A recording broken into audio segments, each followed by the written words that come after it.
Te damos la bienvenida a Aprende Fácil de Vinos, un curso de vinos en formato podcast producido por la Academia y en donde vamos a conocer, estudiar y disfrutar el magnífico mundo de los vinos, uvas, regiones y mucho más.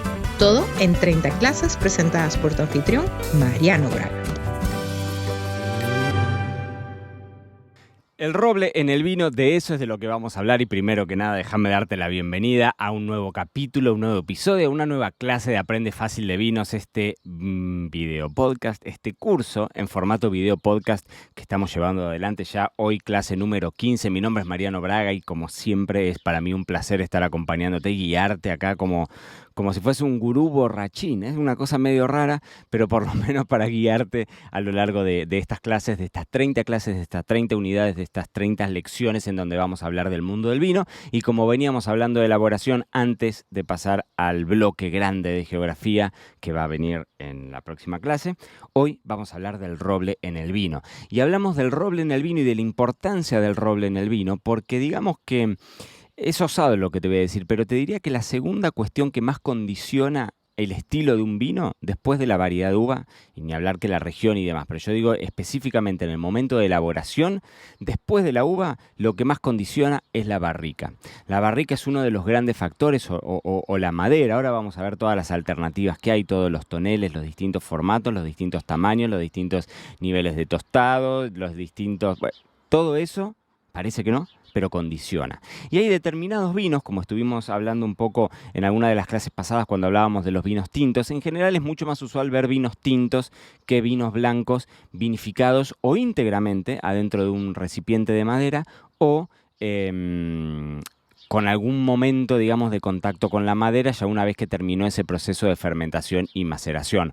Hoy la mayor parte de los vinos que uno está acostumbrado a conseguir, a comprar, a ver en el supermercado o en una tienda de vinos, en general están elaborados en cemento, están elaborados en tanques de fibra de vidrio, están elaborados en tanques de acero inoxidable y el proceso final se hace en la madera. Pero hay algunos vinos que tienen vinificaciones íntegramente armadas adentro de barricas. Que se le suele llamar mucho microvinificación. Ahora, te nombro barrica, te nombro tonel, te nombro... ¿De qué depende esto? Cuando hablamos de barrica, hablamos de quizás el formato más extendido en cómo ves esa madera, que después se le aplica al vino, bien digo, que es un tonel de 225 litros. Esa es la clásica barrica bordelesa, que es la más usual, la que uno está más acostumbrado a ver en las fotografías o cuando uno va de visita a una bodega. La barrica bordelesa, que también es de las que se suelen usar para ornamentación, para decoración de una tienda y demás. Bueno, esas barricas suelen tener 225 litros y son las más comunes, pero la realidad es que es el tonelero, es decir, es la persona o la tonelería, en caso de que sea una empresa, que elabora ese formato, el que define también el tamaño. Hay pipas, hay botas, hay distintas menciones, distintas denominaciones de acuerdo al tamaño o al formato de estos tanques, ¿no? De estos tanques de madera. Y hoy están muy difundidas las barricas de 500 litros, están sumamente difundidos los fudres, que los fudres en general tienen como este formato más como si fuese un óvalo, ¿no? Como si fuese un huevo de cemento, supónganse, pero no tiene el formato de huevo, sino que es plano, tiene dos de las paredes planas y es un óvalo. Y ni hablar, si alguno ha tenido la posibilidad en algún momento de visitar bodegas muy antiguas, en algún momento sí existían toneles enormes de 5.000, de 10.000 litros, todavía quedan algunos resabios. Hoy ya es más difícil porque al ser, bueno, digamos, toda esa tonelería se arma a partir de árboles naturales, bosques de roble.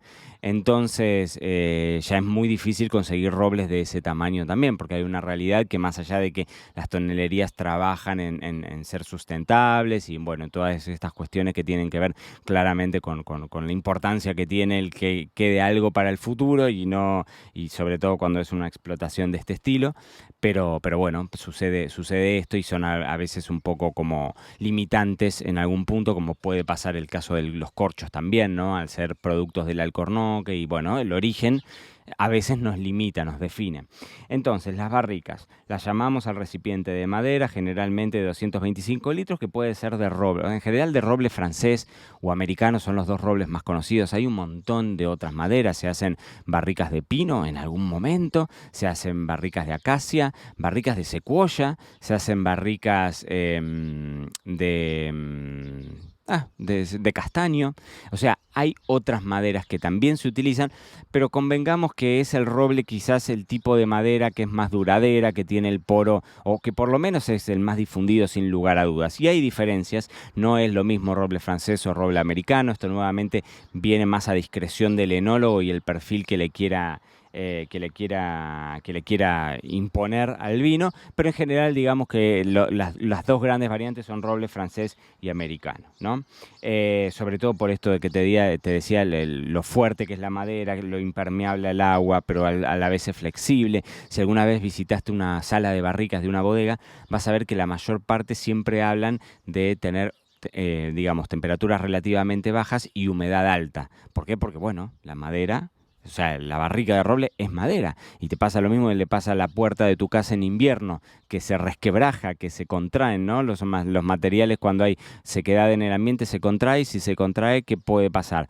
Se raja y si se raja, ¿qué puede pasar? Empieza a filtrarse y el vino se nos oxida y ya dijimos que si el vino se nos queda, y ya lo vamos a ver cuando hablemos de guardar vinos y demás, el oxígeno es un gran enemigo del vino cuando es descontrolado. Cuando es bien controlado, la barrica permite una microoxigenación, permite cierto intercambio de oxígeno al tener poros, obviamente, la madera de la barrica o de cualquiera de estos toneles, permite una microoxigenación. No en vano se le llama microoxigenación porque realmente es un flujo muy pequeño de aire, de oxígeno que se transfiere de un lugar al otro, ¿no? Y la otra cosa que te contaba es que el grado de tostado interior es otra de las cuestiones que define mucho. Cuando es muy lindo, si en algún momento tenés un ratito, metete en YouTube y fíjate cómo se arma, o te metes en mi cuenta de Instagram, @marianobraga, y ahí tenemos Reels, en donde te cuento punto por punto cómo se elaboran y te muestro algunas imágenes de una barrica que la están tostando por dentro. Porque una vez que el tonelero armó esa barrica, que básicamente son todas láminas, duelas se le llaman, pero son todos pedazos de madera que van... estoy haciendo muchos gestos, si me estás mirando, hola, genial, porque te lo voy a explicar mejor, pero básicamente una barrica tiene ese formato como medio bombé, como medio panzón, y tiene como si fuesen unos discos, como si fuesen unos cinturones, ahí está, no me salía la palabra, unos cinturones metálicos que se le llaman sunchos, y esos cinturones metálicos son los que mantienen el formato de la barrica. Después tiene una tapa arriba, una tapa abajo, y ya ese formato te da la típica imagen del barril. Entonces, adentro de esa barrica se tuesta, y ahí el tonelero elige. Puede no tostarla, lo cual se ve realmente muy poco, o pueden tener tostados ligeros, pueden tener tostados medios, tostados medio plus, tostados intensos, barricas con mucho tostado. Y esto depende porque cada tipo de tostado le va a imprimir al vino una característica distinta. ¿Cuál es el objetivo de la madera en el vino? Bueno, la madera en el vino, el objetivo es esto de la sal en el plato, ¿no? O sea, que se note, pero que no sea pura madera. Pero sí, lo que vamos a buscar, que el roble le aporte algo. Y vos me vas a decir, Mariano, ¿y qué es lo que le aporta al roble? Bueno, para eso estamos en esta clase número 15 de Aprende Fácil de Vinos. Una de las grandes características que le aporta tiene que ver con la parte aromática. Es decir, la barrica tiende a desarrollarle en el vino notas dulces, de vainilla, de cacao, de chocolate, de humo en muchos casos, a veces algunas cuestiones especiadas, bueno, pero todas esas notas dulces, de chocolate, de café, de dulce de leche en algunos casos, bueno, esas notas vienen de la madera y entonces para nuestro paladar, ya lo vimos cuando les había hablado un poco de el mapa de la boca y que no están así y demás, bueno, nuestro paladar está mucho más acostumbrado a los sabores dulces y nos gustan, nos resultan atractivos. Entonces, o sea, en general, al mainstream, o sea, al público mayoritario, le suele gustar el impacto de la madera. Y entonces ahí es donde tenemos el aporte de la barrica, ¿no? Que el enólogo va a elegir entonces, directamente le pide a la tonelería el nivel de tostado que quiere. Obviamente que cuanto más tostado vaya a estar ese barril por dentro, las notas van a cambiar un montón. Imagínate que una nota a quemado o ahumado o a un café torrado, va a ser mucho más intensa, seguramente, obviamente, en un tostado intenso de la barrica por dentro. Y si tenemos aromas mucho más sutiles, como puede ser la vainilla, como puede ser el coco, bueno, ahí lo vamos a buscar seguramente en tostados medios, tostados más ligeros.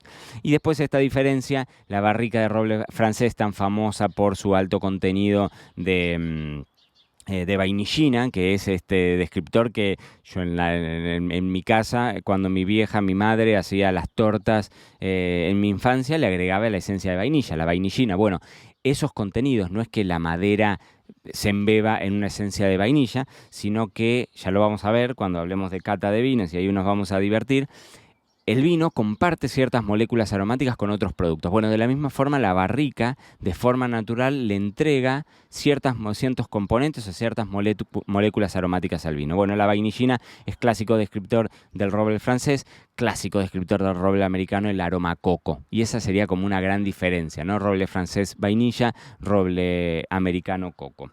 Y después esto, muchas veces las notas caramelizadas, ¿no? En las barricas de mucho tostado.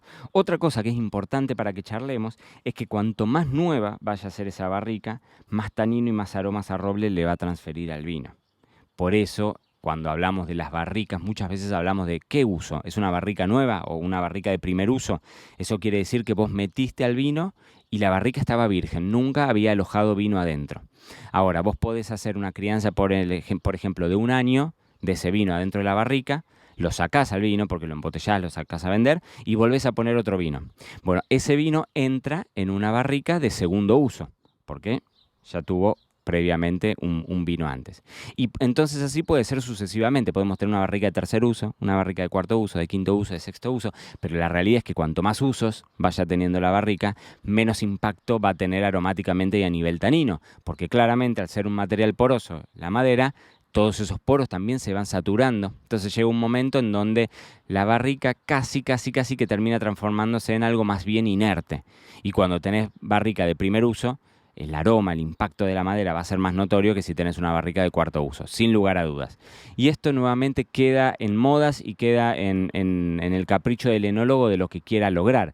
En el sentido de que durante mucho tiempo era todo barrica nueva, súper intensa, de tostados más bien cargados, alcoholes más altos en el vino, entonces tenías vinos en donde la madera estaba muy notoria. Y hoy hay como el péndulo que se ha corrido para el otro lado y dice, bueno, cero madera, cero madera, cero madera, y hoy, cuando estamos grabando este podcast, no sé en qué momento de tu vida estarás escuchando este podcast, pero este podcast está grabado en 2023. En 2023 el péndulo está casi yéndose para el medio, diciendo, bueno, no, la gran enología está buscando otra vez algo de madera de muy alta calidad, empezando a indagar mucho en el tipo de madera que le vamos a poner. Porque vos me dirás, bueno, es cualquier roble. No, yo te aseguro que varía enormemente, y no solamente varía enormemente lo que dice el enólogo, yo te digo lo que dice el tonelero cuando lo tiene que cobrar, y es muy distinto el costo de una barrica en donde el roble viene de un árbol que estuvo, por ejemplo, en el centro del bosque, que en las afueras del bosque, porque el sol le dio distinto, porque la humedad fue distinta, y no es lo mismo un bosque que está en este lugar de Francia que este otro que está a 100 kilómetros de ese bosque. Es decir, empieza a haber un hilar muy fino, y acá ya nos metemos en terreno, yo lo sé, debatible y complejo, porque bueno, nos estamos metiendo en un nivel de sutilezas tremendamente grande, pero piensen ustedes que la gran enología, esos vinos por los que nosotros pagamos muchísimo dinero, esos vinos tienen su foco puesto justamente en el detalle. Entonces, que el enólogo, como elaborador de vinos, empieza a trabajar codo a codo con el tonelero, es un camino que en algún momento era más raro, por ejemplo, de ver en el campo, cuando el enólogo trabajaba con el ingeniero agrónomo, y hoy el enólogo no puede salir del campo, no puede no trabajar con el ingeniero agrónomo. Bueno, es probable que ese camino también evolucione a que suceda algo similar con la tonelería y con el tonelero, y empiece el enólogo también a meterse en ese otro insumo que, como te decía al principio, tiene tanta relevancia, tiene tanta importancia y deja una impronta tan marcada en el vino final, que básicamente es el resultado de todo el trabajo que viene haciendo ingeniero agrónomo en viñedo, bodega, enólogo en la bodega, y después ese empalme final que le deja mucho impacto, ¿no? Entonces, Déjame ver acá si no me estoy olvidando de nada. Ah, no, sí, claro que sí, me estoy olvidando de todos los sistemas alternativos, que esto es fundamental para contártelo. ¿Por qué? Porque la barrica es muy cara. Es decir, comprarte una barrica de roble francés de alto puede costarte 2.000 euros, 1.500 euros perfectamente. Piensen ustedes que, como te digo, una barrica te entran 225 litros, tampoco es que la vas a usar indefinidamente. Entonces, claro, el impacto, cómo te impacta a vos a nivel producción, el costo que te insume tener un vino alojado, esos 225 litros de vino alojado adentro de una barrica, imagínense que no vamos a poder meter cualquier vino adentro de la barrica, vamos a meter los vinos de muy alto precio porque tiene que impactar directamente en el costo de lo que uno va y lo compra en donde lo compre. Entonces, ¿qué pasa? Han salido sustitutos, sistemas alternativos, las chips, las duelas, las virutas, que ahora te voy a contar así como muy sucintamente, que son como formas alternativas para que para lograr este impacto de la madera, para lograr estos aromas de la madera que decimos que tanto nos gustan, pero haciéndolo con un costo muchísimo más bajo. Entonces, tenemos varias alternativas. Yo te contaba, la barrica son estas duelas que van todas unidas con los sunchos, ¿sí? Ahora, vos podés agarrar esa barrica y la desarmás, separás cada una de esas duelas y, por ejemplo, lo que podés hacer es limarlas, o sea, sacarle toda la parte que ya tuvo contacto con el vino, dejarlas casi como nueva y eso, como si fuese un té, ¡tuc!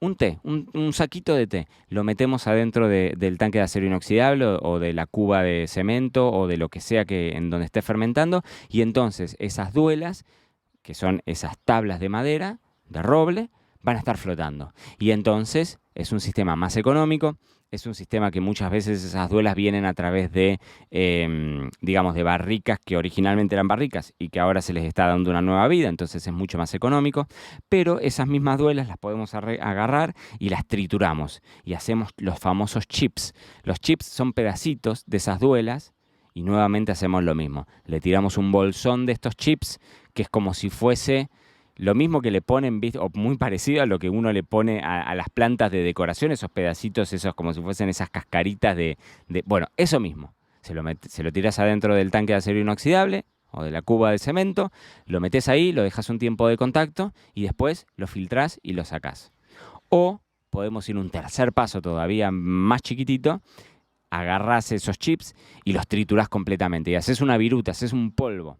Y entonces, claro, fíjense ustedes que cuanto más chiquitito vaya a ser, o sea, no es lo mismo la superficie de contacto que tiene una barrica, que solamente toma contacto 225 litros solamente con la cara interna de la barrica, versus una duela que va a estar, digamos, embebida en el vino desde todos sus lados, que los chips, que la viruta. Entonces, claro, logramos el objetivo mucho más rápido, muchísimo más rápido, pero los grandes defensores te dicen, claro, bueno, pero hay cosas que no lográs. No lográs la microoxigenación, no lográs esa integración con la madera, ¿no? Los aromas de la madera que convivan así como armoniosos con los otros aromas y demás. ¿Y qué es lo que sucede acá? Que esto me parece que es un tema interesante para que charlemos en este episodio. ¿Cómo los identificamos en el paladar? Porque yo te contaba de esta microoxigenación, ¿no? La microoxigenación que se da de forma natural, pero ahora se utiliza una microoxigenación para que el vino, mientras se está fermentando, macerándose y están esas duelas o esos chips o esas virutas, pueda tener un proceso de microoxigenación también. Entonces, esta microoxigenación que cada vez es más difundida y sobre todo en vinos que tienen algún sistema alternativo, justamente lo que te ayuda es, por un lado, ayuda a que las levaduras terminen de hacer su trabajo, ¿no? Porque estas cuestiones hacen que la levadura necesite el oxígeno para trabajar, pero por el otro lado también otro de los impactos que tiene, y este es otro de los impactos que tiene la barrica, es la estabilización del color, que el color permanezca estable durante más tiempo. Entonces, bueno, también lo podés lograr haciendo una técnica exógena o extra de microoxigenación, como te cuento que tienen hoy por hoy muchos de los vinos que tienen que utilizan algún sistema alternativo. Pero bueno, lo interesante, para no irme, porque ya estamos llegando casi a los 20 minutos de episodio y no me quiero ir tan lejos, para que pensemos La barrica cumple un rol fundamental, no es solo barrica, hay muchos formatos, 500 litros, 200 litros, 225 litros, las botas jerezanas o las pipas tan usuales en Madeira o en Porto, en donde tenés barricas de 600 litros, 650, 625, mucha irregularidad, no todas las barricas o no todas las pipas o las botas son iguales y cada una tiene su tamaño, y después ni hablar que te podés ir a toneles muchísimo más grandes, te podés ir a fudres, hay muchas alternativas. La madera con la que uses, el roble, el tipo de árbol que utilices, te cambia dramáticamente el resultado y el costo del producto.